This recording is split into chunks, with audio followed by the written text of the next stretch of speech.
Welcome to Board Gamers Anonymous, the podcast about board gamers and, of course, the insane fun we have at the table together. This is Chris, Hey, and this is Anthony. and this is episode 341. What is BGA?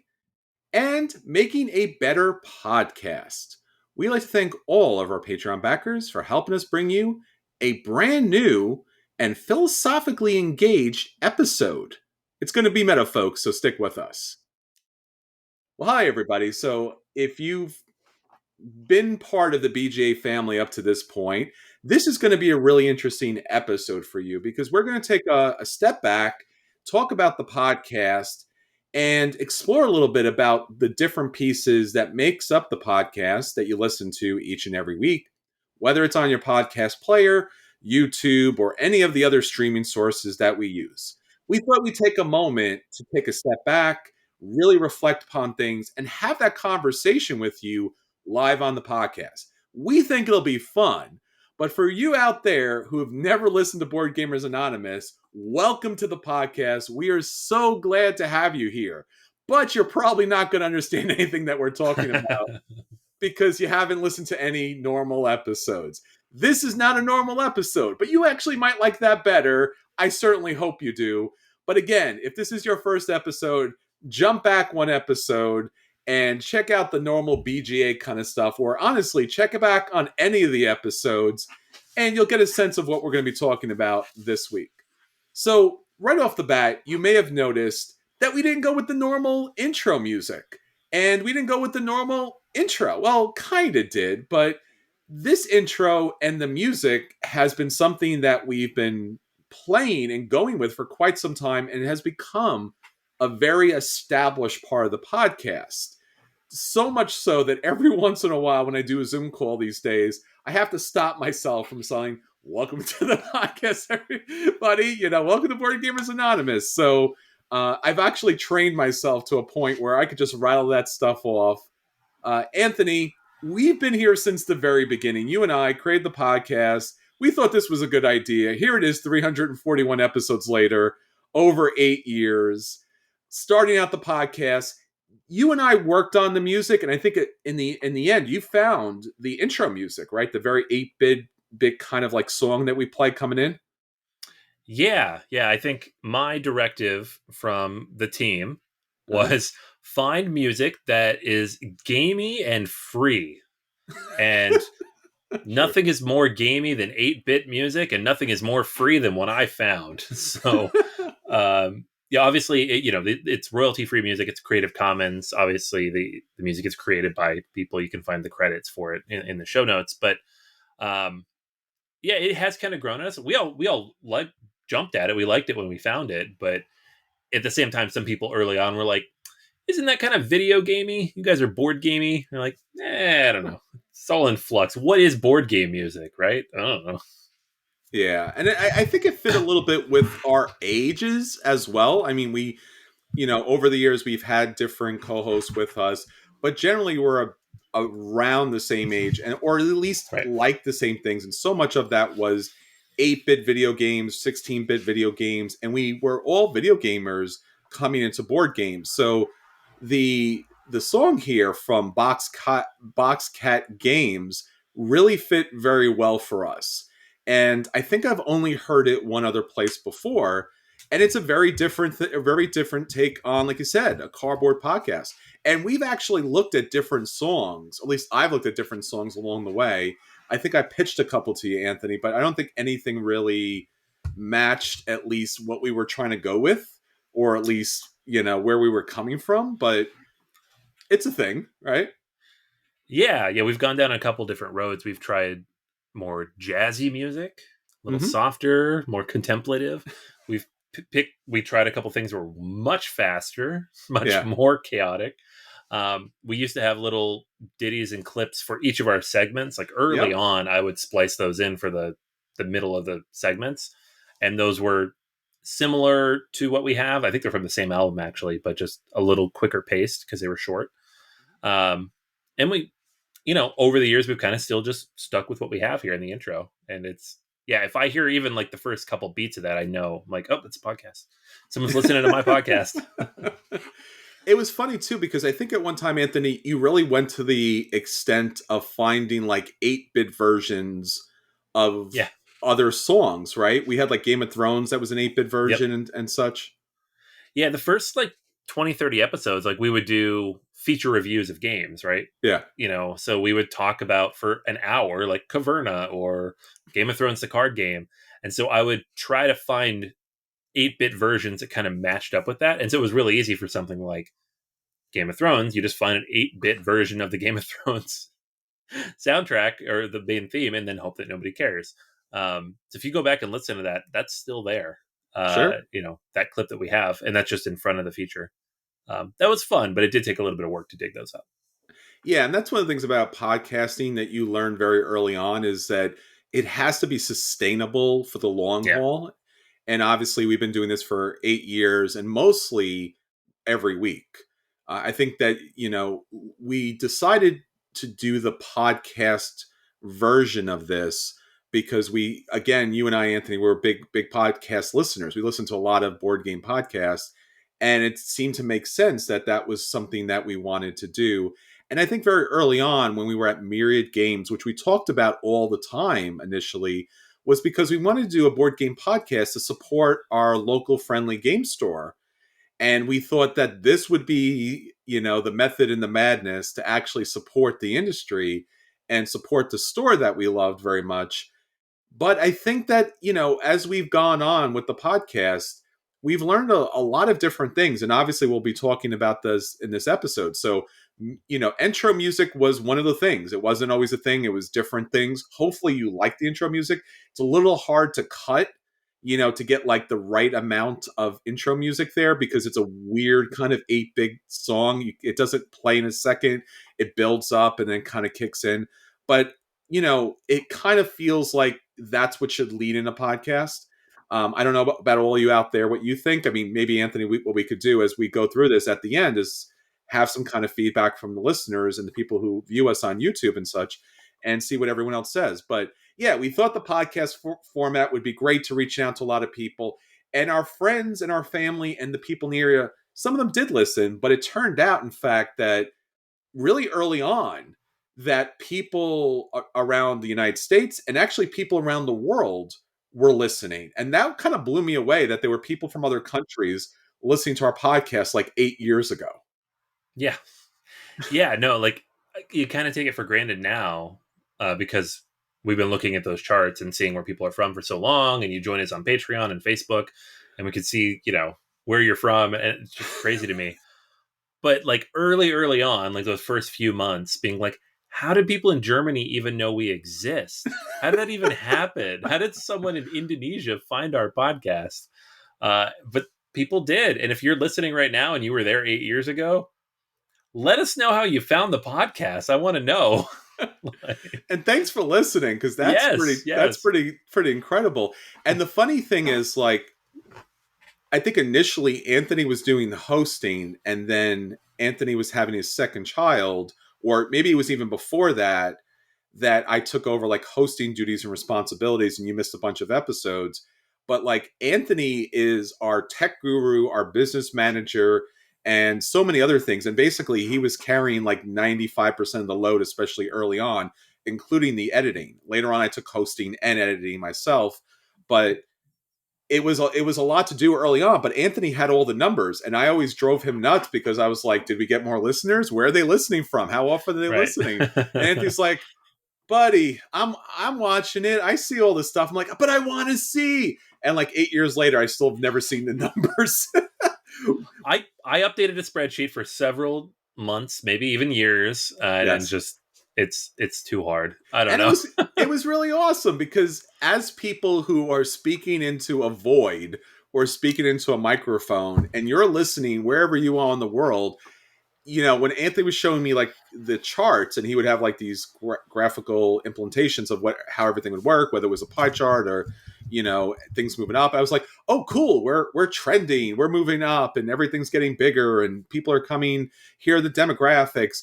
And again, in podcasting, it's very hard to know how many people are listening because you can't track ears like you could track eyes on YouTube. And the number's a little spotty, a little wishy-washy across the way. They've changed radically. But I think initially the other part, other than serving the podcast and serving the industry, was we wanted to do it in a way that Anthony, you and I, as introverts, felt most comfortable. And also, I guess we should mention too, for the youngins out there, YouTube wasn't as big of a thing as it is now. Now it's kind of like it's replaced TV. Like I don't even watch TV anymore. I watch YouTube. But back in the day, podcasts were still a new thing. YouTube was an incredibly new thing. But I know about you, Anthony. I didn't really want to be on camera. And we actually had real news coverage for some of our events. And I'm like, you do that. I'll be in the back. Yeah. Yeah, no, it was funny. When we launched, there was no thought about video. We didn't have the equipment for it. We didn't have the infrastructure for it. We probably didn't have the internet for it because this was 2013. Yeah. And YouTube was around, obviously, launched in like 2006 or whatever, but it was not, like you said, YouTube is TV for Gen Z now. It is. Like, if you're under 25, you're like, what is a TV? I don't know. YouTube. That's what my kids are. They're like, why is the TV on? I'm like, sports, man. It's for sports. But we did occasionally have a reason to record video. I recorded a video review of Terraforming Mars when it first came out. We got the very first couple copies of that at a Gen Con. Came home, I immediately recorded a review, put it up on YouTube. That video has been great. We didn't do a bunch of them. And it wasn't like it wasn't on this podcast. It was kind of a separate experimental thing I did with my phone, by the way. Sure. So, podcasting is something I had a little background in. We all had a little experience in. We all listened to, and it was relatively easy to get up and running. Video is like a whole separate layer that we know a lot more about now, especially with the BGA Live we did in the last year. But it's definitely evolving, as you can see. The show's on YouTube now. We do more stuff on there. We have posted many more things on there. Yeah, I think you mentioned like the technology to just pick up and go was not really that possible. You really did have to have a lot of like major pieces of technology. Like your phone can do literally everything now. You don't have to like get a camera, get a mic, get a recorder, get an editor. You could do everything on your phone, which was not, what was possible 8 years ago. But again, I think it was the idea that we could talk to all of you about the thing that we loved and were very passionate about. And again, being anonymous because we could be behind the scenes and talk to you and feel more comfortable, but also to recognize, especially early on, Anthony, when we got started into board gaming, it was really one of those things where we're honestly obsessed with it. Like we really wanted to buy all the games. I remember I think it was like one Black Friday or something, like looking online at one of the online sites and just being like, cool, I want Lord of the Rings, the living card game. So I'm going to buy the base game and like 8 or 9 or 10 or 12 or 15 of the base of the little packs because I need to own it all. I haven't played the game yet, but I really need to own all of these things. I'm just like, and I'm like, I think I have a problem. I think I have a problem. So it was also that too. It was the anonymous nature of it. It was the alcoholic anonymous, the addictive nature of it. And it was also at least the subversive nature of anonymous. This idea of there's this global community that was trying to get the rest of the world to recognize that there was a better way of engaging with the world. And coming from a Gen X background, we didn't really have, there was board games, of course, but, growing up, like, as a young adult, like, where'd you go? You went to a bar, right? And I don't drink. So it was like always the most boring experience in the world for me. Everyone else was drunk and having a great time. And I'm just like, I like my friends. I would like to talk to my friends or do something with them that's not darts or billiards in a smoke-filled, drunken, haze. If only there was something. And if there was something, it would be something that would be like learned, educational, engaging, fun, and smart. And again, coming up from a video game background, of course I had board games, but coming from a video game background, it was one of those situations where when you played video games, you were on your own. This was before the major kind of consoles that came out, but it was, a PC gamer. You go online, you play those games, and you really don't connect. Board games was a different way of doing it. So that was like coming up from the video games. You too, Anthony, right? You were a video gamer coming up. Yeah, for sure. Yeah, I played a lot of video games. Had a lot of time to myself as a child, and in high school and in college. So for a long time, and for me, like the trigger to getting into board games was that I'd had my first child, and the ways in which I would go out and engage with people and make friends and do things did not work anymore because I had limited amount of time, usually smaller chunks of time, and generally could, the people that I would have hung out with before maybe didn't have kids or didn't understand or whatever. Like I wasn't going to go hang out at a bar, like you said, Yeah, until 1 o'clock in the morning when my wife was at home with a 1 year old. Just wasn't going to sure. happen. So board games was like a perfect way to get into like a social uh, group of people who kind of had a set period of time with small chunks. And I'm like, all right, I can go to this game night for 2 to 3 hours. I'll play one or two games and then I'll leave, and no one will think it's weird. I didn't leave at 9 o'clock from a party, and they're like, "What's wrong with you?" I was like, "I'm done with this game. I'm going now." They're like, "Okay, bye." And like I was instantly hooked, and I was like, I want to talk about this more. I want to Yeah. record stuff about it. I want to share it with people because this is perfect. This is exactly what I need at this point in my life, and still is even now with my kids being, that child who was a year old when you and I met is now 10. So Yeah. like it's crazy like what's happened over the last 8 years. Yeah. But these games are still here. So Yeah, and again, it was still, hobby board gaming had been around for a long time, but it had not hit the mass market like it is today. Like the idea that you can go in Target and buy a version, obviously a smaller version of Gloomhaven, is still just amazing to me because you really had to go like to these, far off stores. And you and I, Anthony, we actually we did a trip through, like we hit every store in New Jersey, yeah. and it was just Yeah. like I drove everybody, and like we drove crazy and just trying to find these little, holes in the wall that had these kind of games. Because again, the online gaming wasn't the big thing, and Amazon really wasn't a thing when it came to gaming. So to find these hobby board games was a rarity. And there was a lot of Grail games out there at the time too. So there was a lot to talk about as far as, will this game ever come into print? And these games have gotten a lot of play. So again, there was so much to talk about the industry. It was a growing industry. It was a collaborative industry between industry people, publishers, designers, and everyone was involved on a first name basis. That's what I loved about board games, at least hobby board games, was that the designer's name was on the box. I mean, Monopoly or Risk or any of those other games that we grew up as kids, who designed Candyland? No idea, right? But these designers were real people, and we got to meet them at our board game stores and at our events, and it was just like this strange, unusual situation. And it was, again, something that we wanted to bring to the people. And there wasn't a lot of people doing it back in the day. I mean, Tom Vassell and the Dice Tower Network were out there and obviously big and huge. Secret Cabal was out there. Cody was out there. There was a couple of people. Joel Eddy was out there. But again, YouTube wasn't big, so that wasn't big. Podcasts were still this fringe thing, not like now where it's like literally such a situation. I think that, I don't know if it was HBO or some other series, like there are now TV shows about podcasts.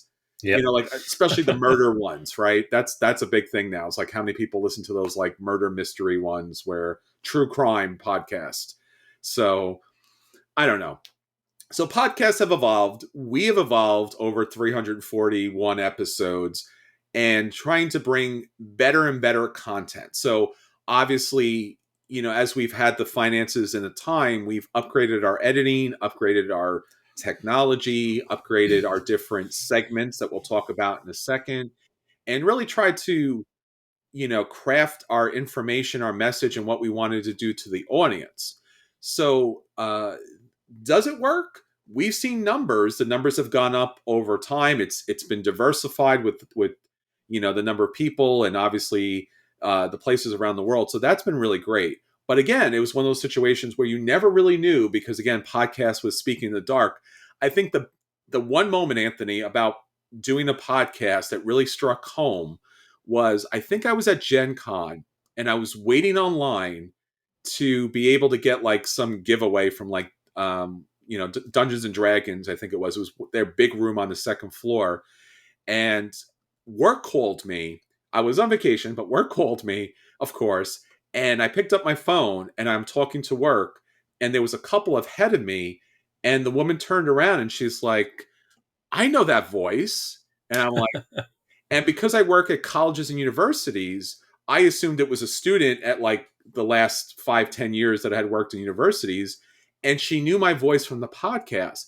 And like, that was like one of like the one of, if not the biggest moment for me, because like here I was, this invisible person you had never seen. Eventually we got on YouTube, not YouTube, we got on Facebook, and we put pictures up, but even the pictures was my idea to put the board games in front of our faces to be real anonymous. And I thought it was a cool kind of technique. But again, that was the thing that really struck me, like, hey man, we're doing a podcast and like people actually listen to the point where they could recognize my voice, which was a big thing. Because, I used to grow up with like, these big kind of radio announcers like Wolfman Jack, or, a lot of like, the big announcers for movies, like, in a world where people want to play board games, one man will tell you what you should buy, kind of thing. So it was a real thing. I mean, did you ever have an experience, Anthony, like as a podcaster, where you were like, oh, you get recognized as one or such? Not like that. No, not certainly not by my voice. I mean, there was a couple people that ran us down, I think at Gen Con as well. Oh yeah, the first They, Gen Con. like the logo's on our back because we had that first shirt that you got us. It was like a bowling shirt, and the logo was on the back. Yeah. So we'd walk up to people and they'd be like, huh? And you turn around like, it's Board Games Anonymous. But if people were behind us, they could see it from like a mile away because it's a massive logo. So people saw, they were like in the hotel and they ran out and they're like, hey, we know you guys. We're like, cool. And they're like, yeah, your show's great. And then they wandered on. We're like, cool? Like, but that was 6 years ago, because that was right when I moved to Pittsburgh. So that was early. That was like less than 2 years into the show. We're like, oh man, look at us. That was our first convention ever. We're like, people know us in Indiana. It was a big thing. Yeah, it was really cool. It was a big thing because, again, it wasn't like being stars. It was like being heard. Like the idea that people really were listening. And that was important because we really always felt like we were doing the podcast for the listeners and not for ourselves. Like, I think you and I, Anthony, we've always shied away from the spotlight. So it's really weird to then be put in the spotlight, and to be heard is one of those big things. So that was a thing. So one of the things about the podcast that has evolved throughout time is the different segments that we've done. And what we really try to do was try to bring things that were relevant and things that people could respond to. Over the years, we've had different, we mostly recorded once a week, but there were times where we did every other week. I think there was a short period we did once a month when we ran into like some difficulties. So some of the segments, and usually the first segment in particular, was what should we do when we first start the podcast? Now, Anthony and I talked about this before we got on. Our assumption, our misguided assumption that was that podcasts would be this Wikipedia that you as the listener would say, I wonder what they thought about Small World. Let me go back to that episode and listen to the episode about Small World. And we used to kind of promote the fact that we didn't repeat the games that we reviewed because we wanted to have a catalog of evergreen episodes that you can jump back and hear our full review, multiple people talking about it. And that didn't turn out to be the case, or mostly didn't turn out to be the case. No, it's funny because it was like, it made sense. Like I work in digital marketing. I work in search engine optimization. I work in content development. I'm getting my MFA right now in writing. And the one thing I always know is that if you can create something evergreen, people will keep coming back to it, and then they'll find your other stuff and they'll feed off of it. And that's just not how podcasts really work, apparently. No. So I found a podcast last year that I really liked. That's from like 3 years ago. And I was like, oh, I'm going to go back and listen to all these. I got through like 6 of them, and then I stopped because new stuff was coming out. Sure. And my queue was full. And I think that's what happens. The queue is always full. People are always listening to something new, and they prioritize based on who they're interested in listening to. So like when we look at the data, there are a few outliers. Like our Wingspan episode, like if you like Wingspan, try. It does really well. It gets, like 100 something downloads a month, even though it's like 3 years old at this point. Sure. Which makes sense. It's I guess 2 years old at this point, but it's Wingspan, right? Our Dead of Winter episode for a long time did really, really well. It's kind of died Yeah. off recently, but there are a handful of evergreen episodes. But for the most part, we don't have people going looking for Lords of Waterdeep or Caverna reviews. They can find newer ones, Yeah. about the expansions or from new voices, or maybe they've already heard our review. And with 340 episodes of data, we know that now, which is interesting. So it changes kind of how we think about how we build the episodes. Yeah, and one of the other things too, early on, we used to listen to other podcasts. I mean, I think if you ask the general podcaster who, let's say, does it for either a second business or a hobby, they'll tell you that there are no bigger fan of podcasts than podcasters because Right. they love it so much that they decided to do it themselves and they understand that the work that goes into it. And it was work and money that an expense that I did not know going into it of how much it costs, time and things. But I remember Anthony and I used to listen to different podcasts and I was always kind of like, this is hilarious. It's supposed to be like random podcast is supposed to be about board games. And I personally, downloaded or is listening for the podcast, the board game part of it. And they're spending an hour and a half talking about how they got their roof reshingled or their Right. wife was late to work or the kids spit up or there was traffic on the 405 or something like that. And I remember listening to one episode and it was like 46 minutes in before they mentioned a board game. And I was laughing. I was like, well, clearly no one's going to be listening to this. Clearly we were wrong. Because, and again, that's not true about everybody. Obviously, you all have listened to us for a long time and we want to produce content for you. But there are people and there are podcasts out there that do want to hear that general banter. Yeah. And that's part of it. Yeah. Yeah, we've had people reach out to us and specifically say, "I like your podcast because you get right to it." Right? Like Yes. it's business like in a good way. Like you get to the segments, you talk about the games. There's not a lot of just filler at the beginning. But at the same time, we obviously have other things in our lives and other interests and other things we watch. Like you've heard us recently, kind of talking about shows we've been watching or movies we've seen. What few movies we can see in a COVID world. And those are all things that were already part of our lives. It's not like we're going Sure. out of our way to inject that into the podcast. It's always there. That's the conversation we have before we hit record. And we've just decided, let's just hit record earlier and we'll talk about it on the podcast. Right. Yeah.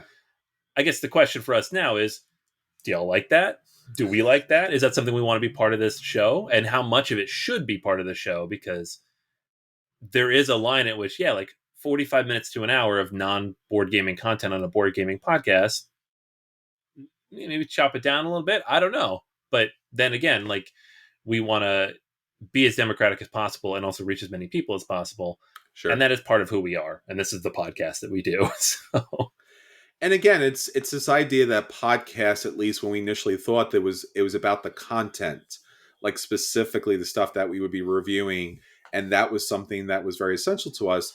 And then as podcasts grew, it became more about getting to know the podcasters and getting to know their lives and getting to feel close enough and to them that they are friends that you want to listen to each and every week, even though what they're covering is not something that you want to listen to. So I think, Anthony, early on, we kind of really stressed out about like what's going to be our feature review because I remember looking or asking you about the numbers and like, oh, no one liked that episode because we covered so and so game that no one likes as a right. feature review.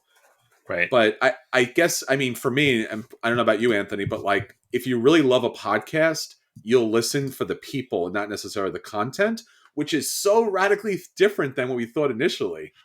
Right. It's pretty rare that we do an episode, whether it's a feature or the games we review at the table, where the numbers dip. It's very consistent month to month or week to Sure. week. Like occasionally, and the things I found are like, if we do like, we're talking about children's games this week, Yeah. some people will check out of that, which makes sense. Sure. If you don't have kids and you don't play with kids, you're like, Mhm. I really don't need to listen to reviews of children's games. I'm literally never going to play these games. But for the most part, it's pretty level. People don't dive Which is off. good.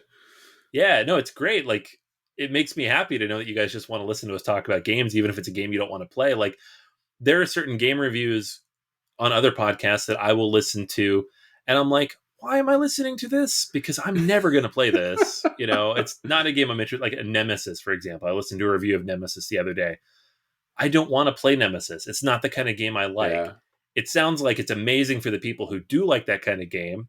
And so it's fun to hear their enthusiasm, but I don't want to play it. And yet I listen anyways because that enthusiasm is fun. Sure. So, our goal is to bring that. Like, if we really love a game, we want to talk about it that way. And ideally make it accessible to everybody, whether you're going to play it or not. Yeah, and I think that was part of what we try to do a lot with the content is not just tell you if we liked or didn't like a game, but talked about the social, the philosophical, the psychological, the economic, all the different impacts or meaningfulness that a game might actually have at the table or with the people, so that there was different sociological elements that you might want to engage with. You might want to say like, Right. oh cool, Lords of Waterdeep, I don't like worker placement, but it's really interesting that Dungeons and Dragons as a board game did something different back in the day. They came out with a Euro game instead of just like a typical dungeon hack and slash, which was what they were known for. Right. So there's a bigger, different kind of conversation that we try to bring to the table that might be different than what you got at other people, just like a normal kind of review. We talked about the bigger elements about the game in the world. But again, the genuine connection that hopefully you feel to us as we do to you was, again, that seems to be what podcasts really do well more than anything else, more than YouTube channels or TikTok or Instagram, is like, you get to hear us talk and we talking to you and we're building that friendship, which is awesome. But again, as Anthony said, what level of personal engagement or personal stories or outside content would you like to know about? Like, sometimes it's good stuff and fun stuff like, hey, the new Marvel thing is a thing. Or Right. sometimes it's like, hey, Anthony just bought a house, I'm trying to buy a house, do you want to hear about all that? Like, that's been Right. crazy. So that's been a lot of that kind of questioning and challenging for us, is like, what is it that you really like to listen to? And again, that makes a difference. The other part for that kind of intro section that we do at the very beginning is also news. And I know that's something that we have done at multiple different times, especially when we had like Drew back in the day. He was very much geared about doing the news. And then sometimes if we record once a week or once a month, or depending on the recording schedule, sometimes news was old. And then early on, news was amazing because the only place you were getting board game news mostly, other than Board Game Geek, was like magazines. And now everything's on Twitter, and it just like Yeah. it comes out instantly. So it's like, should we still do news? Because maybe it does or doesn't matter at this point. Yeah, it's a good question. And it's interesting listening to other people's podcasts because it has evolved as well. Like, this is kind of the Yes. same way ours has evolved. Like, you go back 5-6 years when we were doing a news segment, and there were several other podcasts also doing news segments. There was even podcasts that just did the news, like the Dice Yeah. Tower ran one for a while. And that kind of faded away about the same time we faded out of it. And I think part of the reason why is what you said, is when there is news in the board game industry, there is no central authority, right? We don't Sure. have, like, video games have IGN or Yeah. GameSpot or Kotaku or something. They break news and then people Yeah. discuss it and share links back to that main source. There's no, I'm not going to say there's no journalists in board gaming, but if there are, they're very few, and most of us are hobbyists, right? So we don't have Yeah. like a paid certified qualified journalists, running a you know Magazine or running a show. magazine or a website and Yeah. doing investigative work or going and getting, scoops on things or early releases on things. It's kind of scattershot. And part of that's Yeah. just like the nature of the industry, which is changing. But for a long time, that was just kind of the way it worked. Right. So, like, doing the news when those companies are just posted on Twitter and everybody's talking about it on Twitter, or it's on Reddit, or it gets slapped, like a press release goes up on, dicetowernews.com, and we're like, that's all we know. So, like, we're Yeah. just repeating a press release. We're like, is there really a point to doing this? you know um, but now I feel like in the last year or two it's changed even a little bit more, where there's more discussion in the hobby that's outside of just like, this company's releasing this or this company bought this company. It's like Sure. about the ethics of the hobby and the social interactions of the hobby and what people are doing in the hobby and like what it means that we're consolidating. Like recently we had two pretty good sized companies say that they're basically closing up shop. Why and what happened? And Yeah. in Tasty Minstrel and IDW, why and what happened, and what impact does other things like the big mergers we've had have on that? Those are kind of the conversations we want to have, and that's not really news. That's more of like topical Commentary. current events conversations. Yeah. So yeah, it is a weird fine line to walk, and I think a lot of us are trying to figure that out. But we've trying to change with the times as we can. And I remember listening to like, cable news back in the day, which I no longer do, and I don't recommend anyone listening to cable It's news. good, man. It's good. But the idea was that all of these cable news channels became so popular and famous and so rich because they told you they were giving you the news, but really what they were giving to you was commentary from their point Yeah, of view, especially from their political slants, whatever it may be. It's still a political slant.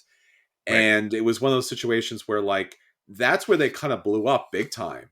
So as Anthony mentioned, like there is inside baseball, so to speak. There are hobby, there are business dealings that you may want to know. You may want to know about shipping, you may want to know about Kickstarter, you may want to know about, unfortunately, the latest sexual scandal or assault that occurred in a company. You may want to know about discriminations or about gamma or about changes with the conventions or what is code. I mean, a lot of these things are interesting and they are long conversations. And again, all of these things that we're talking about is questions that we're putting out to you, our audience, and our friends out there. What would you like to hear about? Because again, it's something we could certainly talk about, but again, it does become a large segment or it does become the actual podcast. Some of that is more socially relevant than others, and some of that might be like, why do I care that IDW is closing the Yeah, yeah. doors? Like, well, because of all these reasons and because of these games. And again, that's one of those things that are really interesting. But it really brings me back to the next segment, Anthony, that we brought on early on, which was the question of the week. Because one of the things that we discovered was that we really wanted to have engagement and a lot of things that the publishers wanted. And I know, Anthony, you can talk all about this because this is literally your industry, where it's like, it's great that you produced hundreds of episodes on podcasts and videos, and Anthony's created an amazing website which we haven't even gotten to ever talk about, really, like everything that's on boardgamersanonymous.com. But it's engagement, right? That's the name of the game, right? 100%. Yeah. I have this conversation with clients all the time. Um, and like I've mentioned this in the past, but I work in marketing. I'm a copywriter and I do Mhm. digital consulting for a lot of companies. And a big part of it is you got to make content, which is what we do with this podcast. Is what you guys Uh-huh. listen to every week. But then you have to put the content out there and encourage people to engage with it. Because if they don't engage with it, then it just goes out into a vacuum and disappears. Right. And Sure. that's kind of what it was like early on with the podcast until we had those stories like at Gen Con where people recognized us. It was like 2 full years of being like, are people listening to this? I don't know. And it turns out they are. And one of the coolest things that we've done is like set up the question of the week and contests and other things we've done on Facebook where we post a question and a lot of you come in and answer it and share your thoughts. And there are a whole bunch of people that we see on there every week who answer that question every week. And it's amazing. It's like the happiest day of my week Me when I too. go in and I pull the answers from those questions for the show because I'm like, oh yeah, AC Holt said this, and our friend Tim up in Canada said this, and it's just cool. Like it's people all over the world, and they engage with those, and it really adds another layer to the show. Like Sure. we could change literally everything on the show, and this would be the one thing. Like, no, we have to keep doing this. This is perfect. Yeah. And it was one of the things we really liked because the feedback that we were getting that we were trusted, and that was something we'll probably talk about later about doing the podcast and doing reviews and how we were trusted as community members to serve the greater good. But yeah, Anthony, same thing. Like when my phone blows up when you drop a question of the week, and I'm seeing the responses come in. It's like a little tiny Christmas for me because it's like these people answer these questions, and it's really like, and again, I really feel so terrible about this because of COVID and everything else. It's like it's the conversations you have around the table with like these gamer friends that maybe are not like your everyday friends, but you get together to game, and then it's usually questions around the board gaming hobby. and we're having these online. And obviously, as Anthony mentioned, there was the contest, but also the surveys, the stuff that we used to do on Patreon, all the different questions and contests, the brackets. Again, that's more of the review stuff too, but it was all about that engagement that kept coming. And it was general real engagement. And on Facebook, especially because of the question of the week, we've blown up. I think other than Dice Tower, I don't know about Shut Up and Sit Down, how much they invest here, but like at our level, we are the biggest when it comes to Facebook. And that's because everyone's come for the question of the week. I think we got like over like 2,500 or so people on Facebook, where everyone else is like 1,000 or 1,500 or something like that. So, and the question of weeks are really great. So that's always been a big stuff for us as far as the connection with everyone out there and getting to know everybody and for you to get to know us. 100%. So, yep. Yeah, go ahead, hit me. No, man, I was just agreeing with you. It's good points. And we keep trying to evolve the podcast. We keep trying to bring new features in there and new elements in there that really build the conversation. Because, like I said, we're out here speaking to a void, and somehow people around the world are listening, and you're listening with your friend. Like, it's just such an unusual thing about being human that we're so fundamentally connected, but we feel so far apart. And it's weird how like just a simple question, a simple conversation means everything in the world. It really does. It just, I mean, for me personally, because, not just COVID, but like throughout the year, it's just like I have friends that I've never met that I feel very close to because we have conversations all the time, and it's amazing. Yeah, 100%. Now, yeah. And again, like we've talked about this a lot, and a lot of this stuff, honestly, like happens organically. So like even when I open the podcast and I close the podcast out and I'm like, saving you a seat at the table, I like legitimately mean that. Like I can't tell you, and Anthony can vouch for me, how many times we try to do events to get to play with our listeners at the table to different conventions. And we've been so fortunate to meet so many of you, but like I really want to game with all of you. I want to have those conversations in person. It's really like I feel like I feel like I'm connected to so many people and I really care about these people, but I've never met these people, and damn, I wish I could, because that would be fantastic. So one of the things that really kind of, I guess, set us apart a bit, especially early on, was the concept of acquisition disorder. This idea, I guess, somewhat of FOMO, which became a bigger thing later, but acquisition disorder was you had to, or were desperate to collect everything. You were a completionist. And as Anthony mentioned, 100 or so episodes, I made these little, how would you say it, like openers or bumpers, right? And the idea was like, I remember I came up with one of the bumpers for this one specifically watching Steve Martin's The Jerk, where he was like, again, not to ruin the movie, but like he said, he lost everything, but he says, all I need is this lamp. And all right, just this lamp, nothing else. And nothing else. All right, I need the lamp and this. And that's what felt like with board gaming for me. Because it's like, all I need is the base game. And the expansion. And the 5-player expansion. And the promos. And the sleeves. And then like next thing you know, you just spent like $1,000 on like one game. So acquisition disorders, or AD as we kind of put in here, became a thing where we wanted these games, typically could not afford these games, especially when Kickstarter became a big thing. But it was one of those things where we were talking about the latest and greatest and the hottest that was out there. And again, it was something that was really big, so much so that Anthony had his own solo game podcast, but for a time, I had a Kickstarter podcast, Kicking the Habit, and it was talking about, again, that acquisition disorder, that FOMO situation, where you really wanted to be a completionist and own everything, and how were you going to make those decisions? And I think that ran for a while, and I think at some point you weren't able to edit, and I dropped the podcast and came back in to do more of the editing and the stuff with the podcast. But acquisition disorders was a huge thing, especially with Kickstarter, right, Anthony? Yeah, I mean that's what the hobby is right now, right? Like almost entirely. There's Asmodee and then Kickstarter, and Kickstarter is all acquisition disorder. Yes. So, like, it actually used to be a little more difficult because we would do this segment every week, and it was everybody on the show needs to bring a game or a thing related to gaming to the show that they want to buy, that they have not bought yet, right? Or really want to play. And early on, maybe like the announcements weren't made yet, or whatever it might be. You're like, oh, we had to like hunt around on Board Game Geek. We're going to the forums, trying to find new things. And then eventually it just became like go on Kickstarter and see what's trending. It's fine. And maybe you get a few weeks here and there where they're like, there's nothing new on Kickstarter. Like, oh man, come on, but Yeah. it's pretty easy now because everything's over there. Right. And like the big companies, like all the Asmodee's subsidies, they don't release very much stuff anymore by design. That's their business model. Yeah. So for them, it's like maybe 3 or 4 times a year. We're like, oh, Asmodee has a new thing. That's cool. Like Descent or whatever.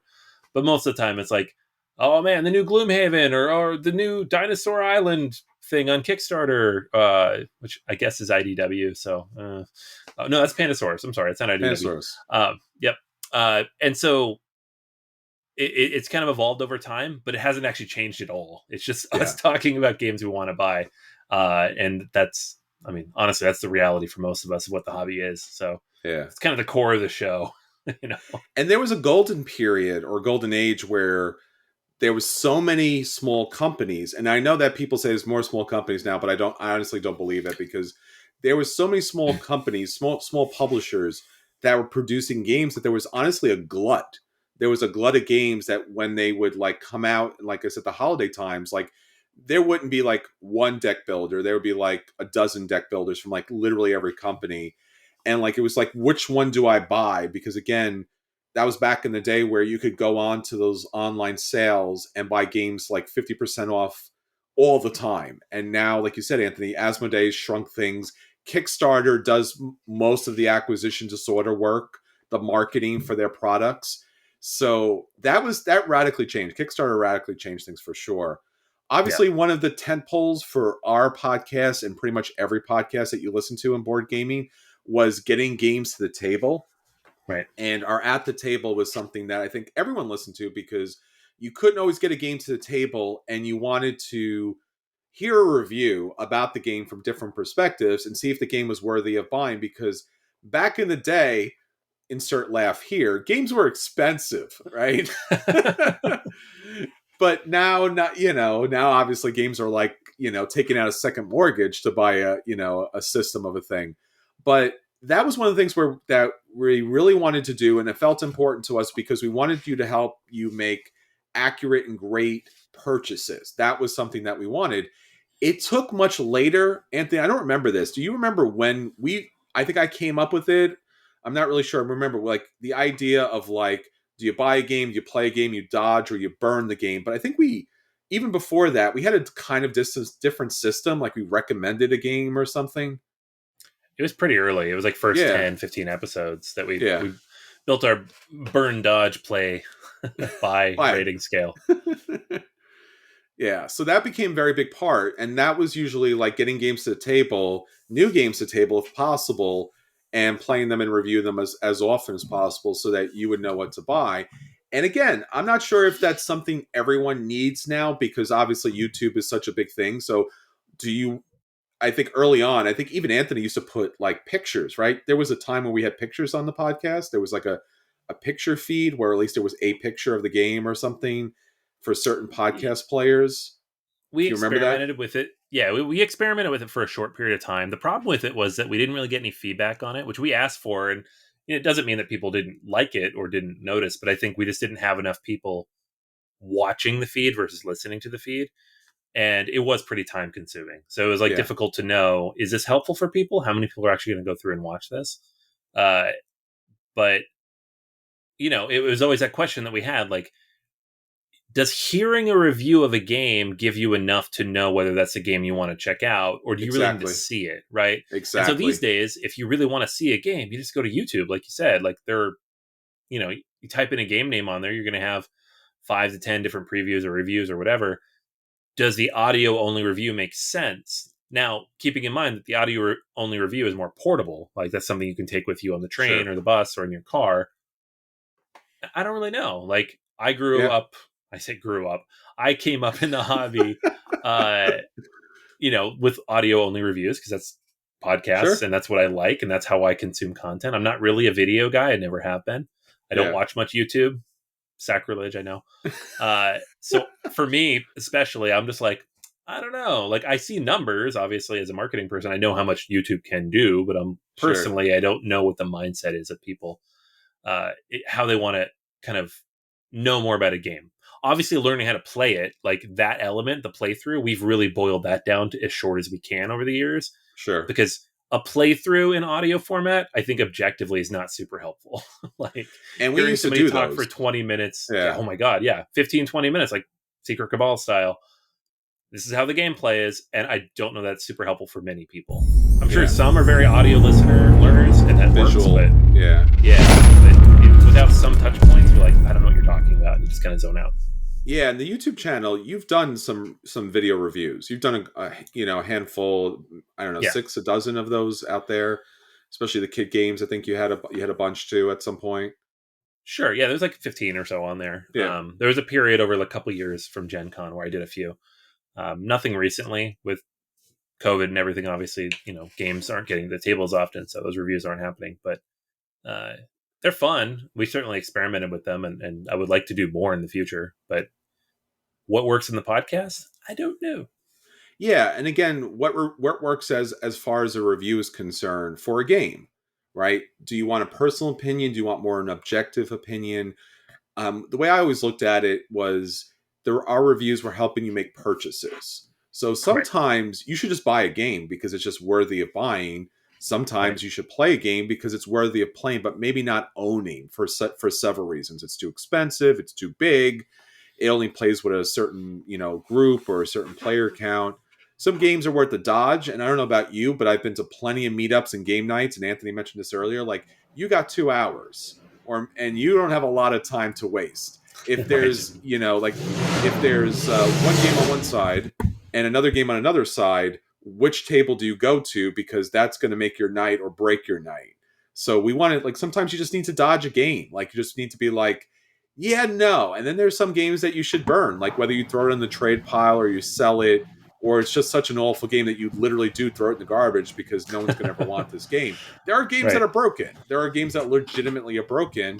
And I've burned many more games than Anthony has and have gotten a certain, ire up of certain fans. But honestly, the reason I did it was not for fun. I always find it really, how would you say, insulting for publishers to be like, well, you give a negative review because you want that kind of, like, fan feedback and support. I'm like, nobody supports when you burn a game.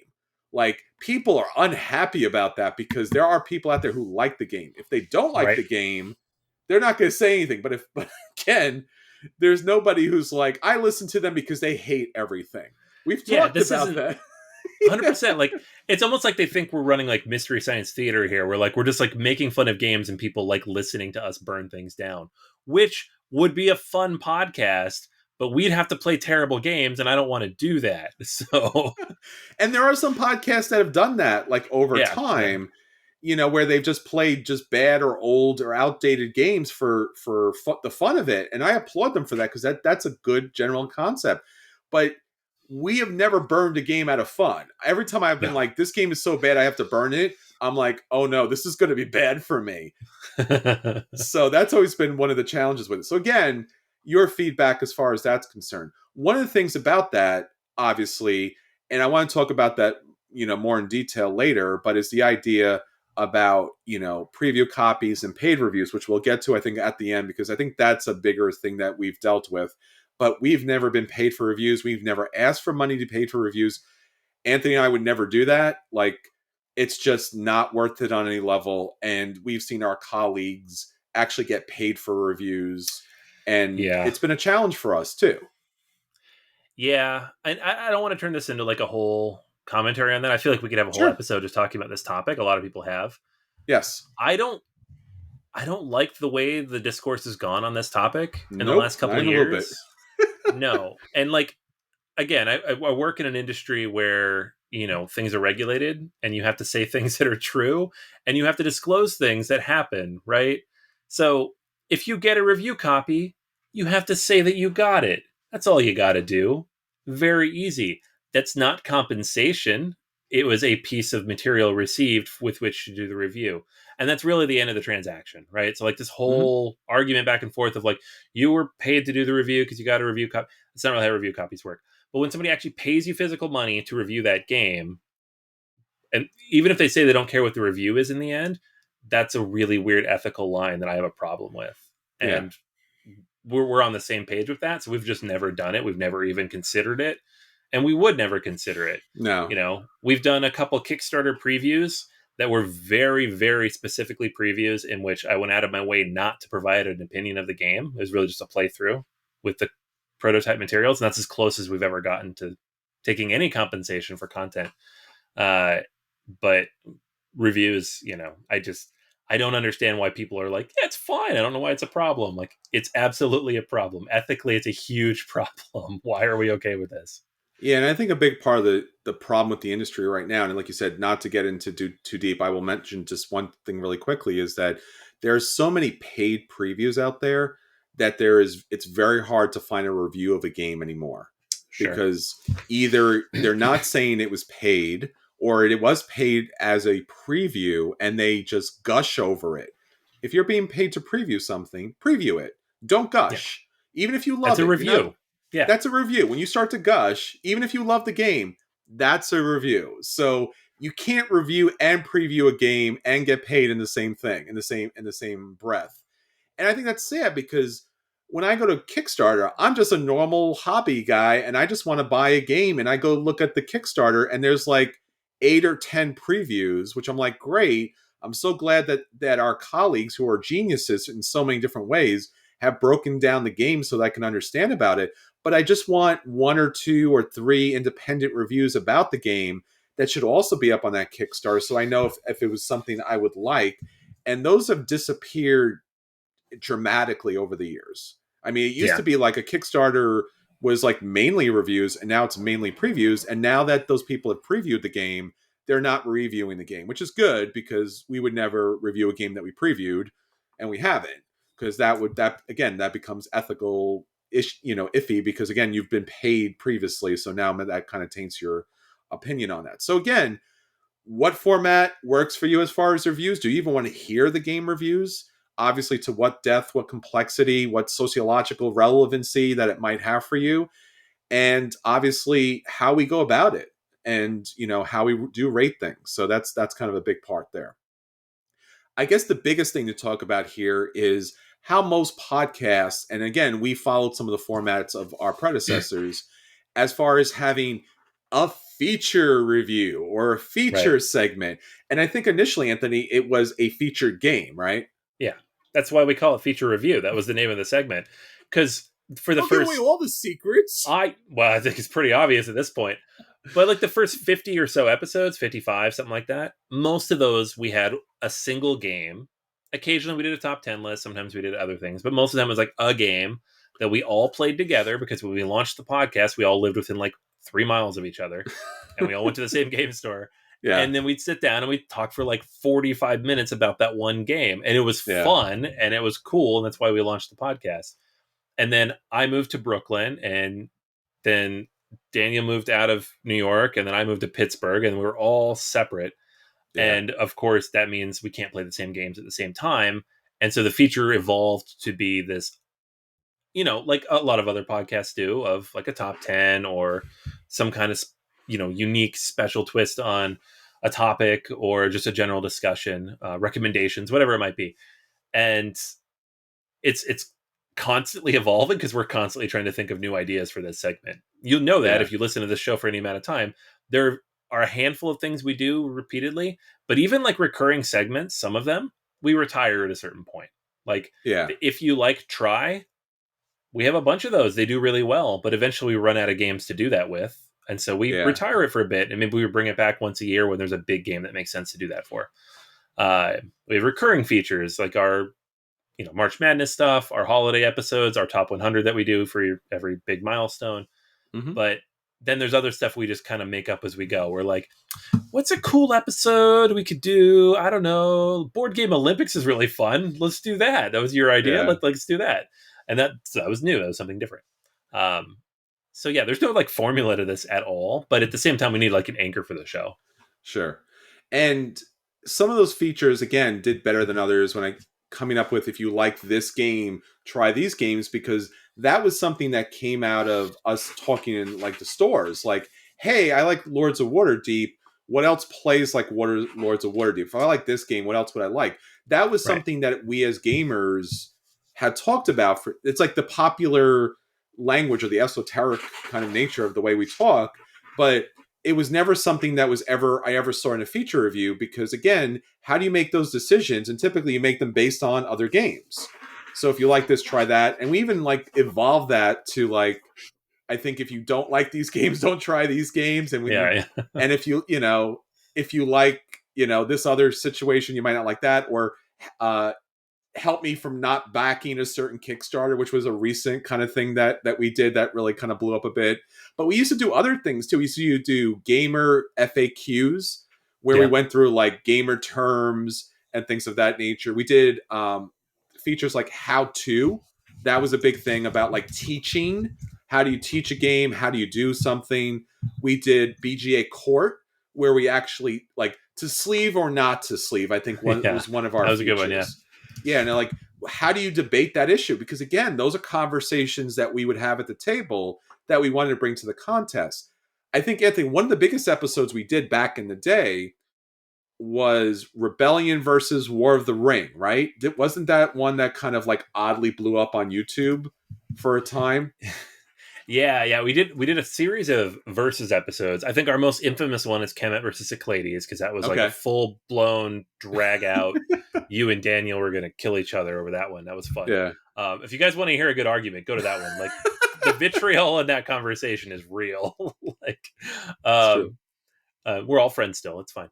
But yeah, War of the Ring versus Rebellion was the one that I think we go to YouTube, and it's gotten several thousand views on there as well, in addition to several thousand listens on the podcast, where people legitimately search for that. They're like, Yeah. I have $100. I want one big IP 2-player game. Yeah. There's two of them There is. for these To this two day. IPs that I might like equally. Like in my Yeah. case, very much equally. Which one should I buy? And that was what our conversation was meant to be. And often in those cases, some person would take one side and the other person would take the other side, and we someone would take basically devil's advocate, because we usually agree on these things. Except for Kemet versus Cyclades, where people did not agree. That was real. And it was fun. Yeah, like that kind of thing is fun, but there aren't always those kind of comparisons to make, unfortunately. No. You can't do that every week. So And again, it used to be different. Again, I hate to keep saying back in the day, but there used to be a glut of games. So you did have a massive number of deck builders, a massive number of worker placements coming out exactly at the same time. So the right. idea of like, which one do you buy was a real consideration you had to make back in the day, where now every game is very specialized, especially with Asmodee deciding that they'll do one type of this or one type of that. So other than CMON every once in a while stepping on Asmodee's toes, like with miniature games or something like that, you don't see that as much as you once did. Right. Obviously, another thing we used to do is convention reviews, which were kind of a mixed bag. Again, I thought that was going to be huge because I thought people would want to know what goes on in the convention and review the games, but that never really seemed to be a big thing. If you remember right, Anthony, I think that was something that like didn't get the most attention possible. Yeah, that was definitely based on what other people were doing, because Yeah. all the big podcasts would go to all the conventions, they'd come back, and their next episode would be a review of that convention. And we're like, oh, that's what we got to do. That's what people want to hear. Yeah. Turns out that's not what people want to hear, because if you didn't go to the convention, you're like, I don't really care, and I don't know what you're talking about. And if you did go to the convention, you're like, yeah, I know I was there. So I don't know that people are super on board with that. Maybe the hotness stuff, that's done a little better since we've just kind of narrowed the focus and just done the hotness now. Yeah.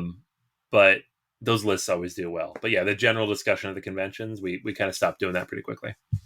Yeah, and I think the last thing, especially last year, Anthony, we did a lot more of, which we never really were this podcast for it, was interviews.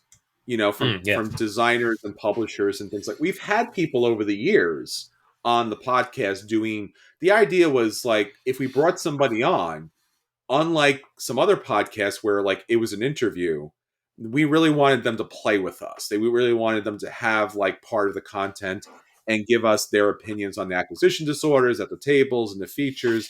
And I think last year we did favorite games. So when we had somebody come on, we had them talk about their favorite games, because I know this seems obvious, but like it is super hard to coordinate schedules, right? Yeah. So like getting people on at the same time, and honestly, if you ever watched YouTube with designers and sometimes publishers too, is like not everyone feels comfortable in front of a mic or in front of a screen. And now you're asking them to talk for an hour. And they're just Yeah. like, it goes down quickly. So some podcasts, that's part, their bread and butter. It's kind of funny that I would actually say that now, because that's the situation you run into. Like, you do the podcast for so long and you take for granted the fact that you've developed these skills. But for other people, yeah, you make those mistakes all the time. So bread and butter of a podcast is just, it's all those kind of interviews. And again, it was something we were never really sure if people liked or didn't like, because if we brought on people from the industry, you may not care about publisher X, that they're the media person for them, or designer Y, because they were either a small designer or they were from a country where English was not their first language. And most of our listeners are, native English speakers, but not all. So maybe you couldn't understand necessarily what they were saying, because a lot of European designers have the language barrier problem, which, God bless, I barely speak English on a good day. And if you listen to the podcast, you understand that. Can this guy pronounce anybody's name? Not really, and I apologize, but I've already talked about that. So that's a big thing. So feature reviews, again, it doesn't have to be a feature. I think even some podcasts, their whole episode is a feature or a long form game. I think the long view, speaking of long form games, is like, it's Right. a game and they just review the whole thing and they bring somebody on to talk about the whole game. That's a whole format that people do. And then obviously other people just bring somebody on, they talk during the podcast, and that's their guest for the episode. And I don't know. It's one of those things. It's whatever content you're listening for.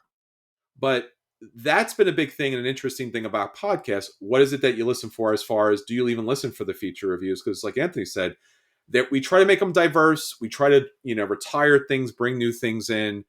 Obviously, some of the standards top tens, which we had a lot of like fights, not fights, but we've had a lot of hard discussion about what's the value of a top 10, right? Because it's been done for so many decades now at this point. Is it old? Is it new? People still want it, right? People Google things, Anthony, right? So Yep. it's Yep. still a thing. We do them because the numbers say they make sense. People listen to it. They like them. They get shared. So why would we not keep doing it? The key for us is to be creative about what we do, not just be like top 10 worker placement games. Because, You've heard that 100 times. Yeah, we try to do unique and fun things, at least as far as that's concerned. With the exception of like the top 100 list, which seems to be a mainstay once a year, that you drag out all your games and you go, all right, so where do these kind of fit in across the way? Yeah. So, and then obviously beyond the podcast, one of the things that we've tried to do all the time is to, recreate or innovate or transform the podcast to be other things. So obviously YouTube was a big step for us, getting the podcast on YouTube, so that maybe you don't have a podcast player, or maybe you don't want to listen to a podcast player, you can listen on YouTube now.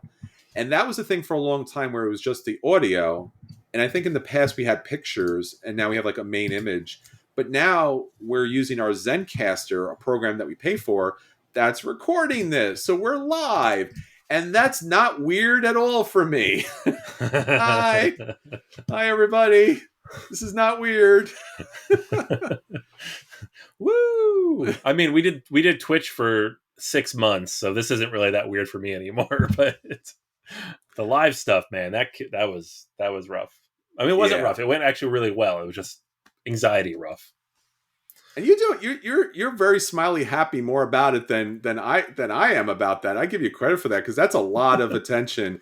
Because the YouTube stuff is like your face in front of the screen for forever. The Twitch stuff was, again, this idea that I had like 5 years ago about working with Board Game Arena, and it made sense, BGA and BGA, right?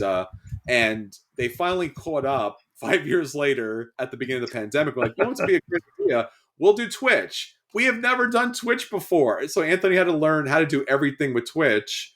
God bless him, because that was a lot of technical stuff. And I had to be on Twitch live. And that was a lot.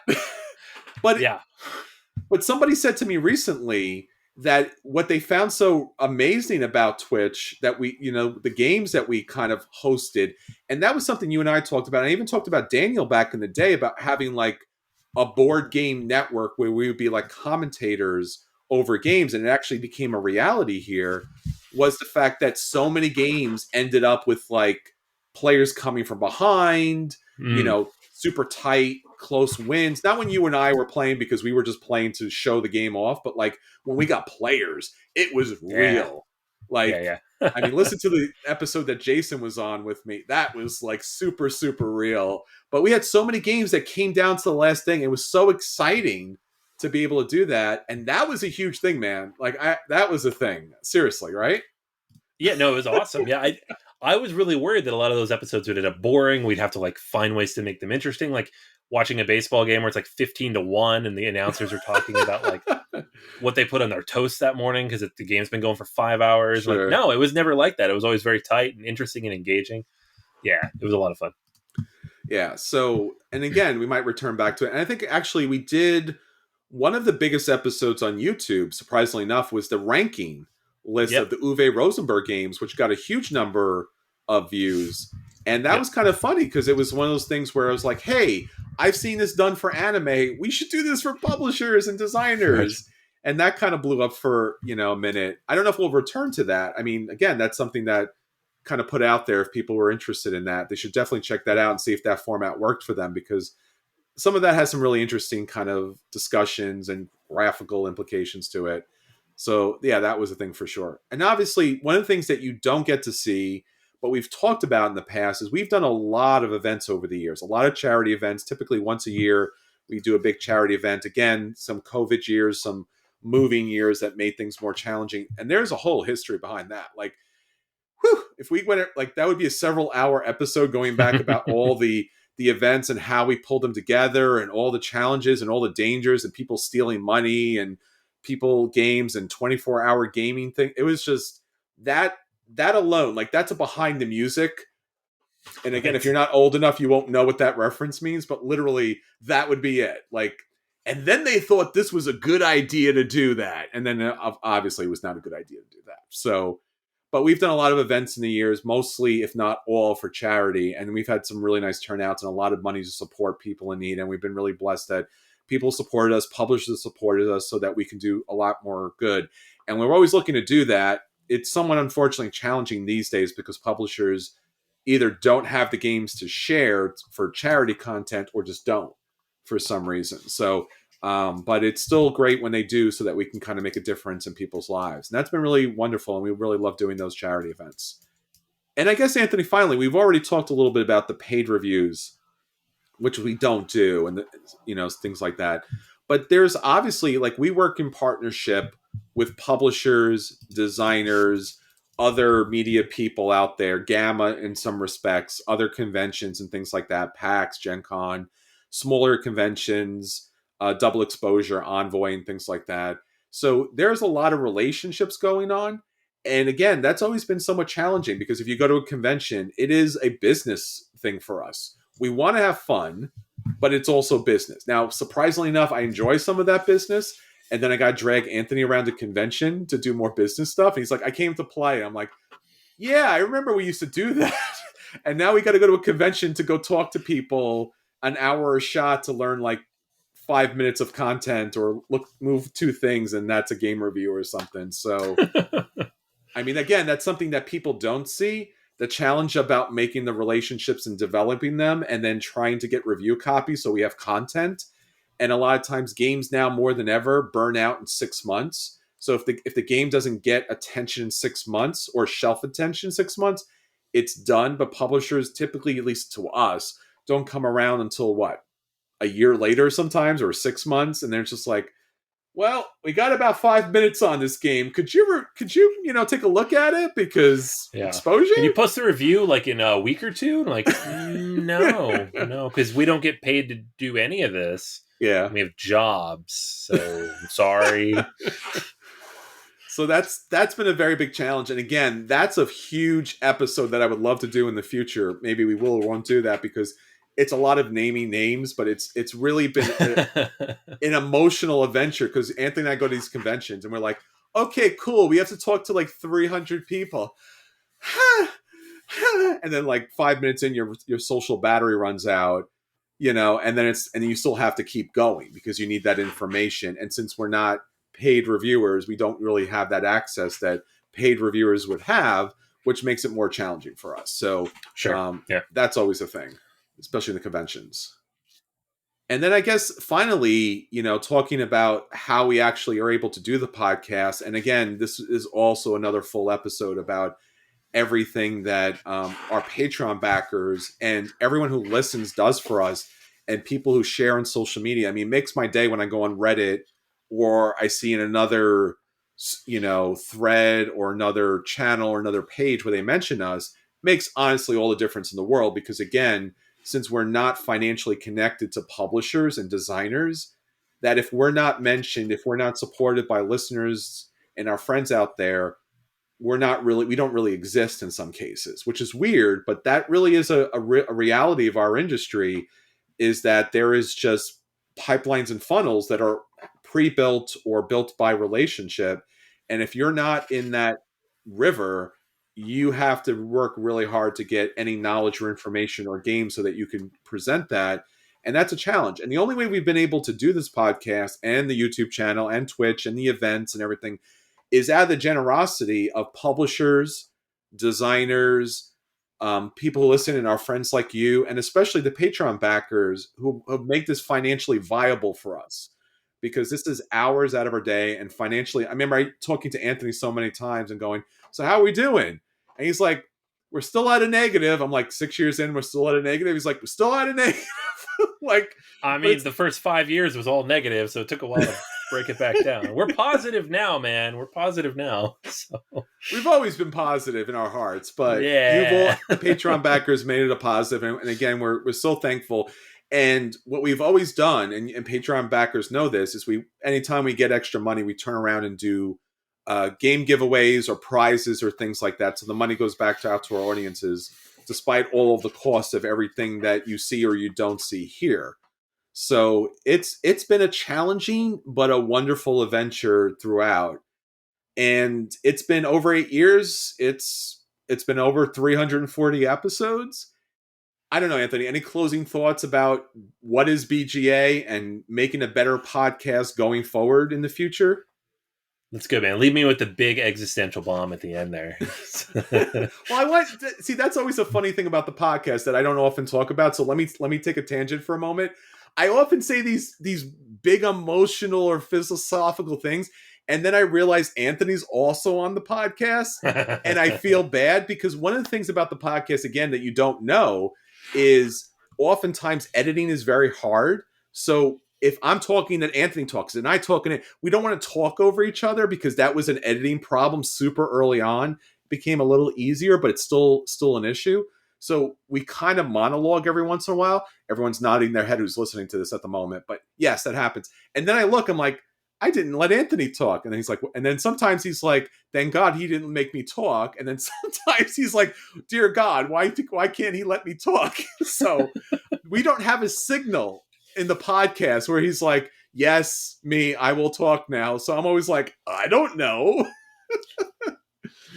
That's funny. Yeah, no, I mean, we've obviously spent over an hour digging through everything we've done on the show to date.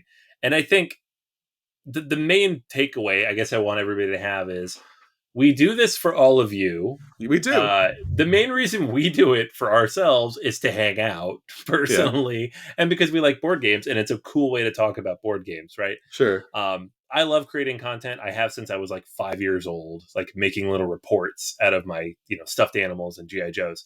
So I love to hear that. this is a blast for me. I love doing this, and the only thing that makes it better is knowing that y'all are listening, which is why like question of the week is my favorite thing. Doing surveys is my favorite thing. Getting new Patreon backers or you guys sending feedback is my favorite thing, because then I know that you're listening and I know what you like and what you don't like. It's amazing, right? So I guess the main takeaway I would have is if there's something about the show you love, let us know. If there's something about the show you think could be more interesting or better or whatever, also let us know. And know that we have very thick skins, because that's both of us take criticism for a living, and that's the only way to make anything better is to know what everybody likes and doesn't like and to improve upon it. This episode is not meant to be like, tell us what to do and we'll do it. It's more of like a dialogue. We want to start a dialogue with everybody and say, this is what we've been doing. This is why we've been doing it. But what do you think, right? Based on what we've just told you, what do you think about the show? What would you like to see different or additional or more of? Like, Sure. Like you could write in and tell us absolutely 100% don't change this segment because it's perfect, and that would be amazing, and I would love to hear that from you. So it's we make the show for all of you and to have this engagement. So please feel free to say whatever's on your mind in whatever channel you want. We're on everything, so any comment you leave, I do see. you know You just added us to something. What was that? What platform are we on now that we were not on? Amazon has podcasts now. Okay.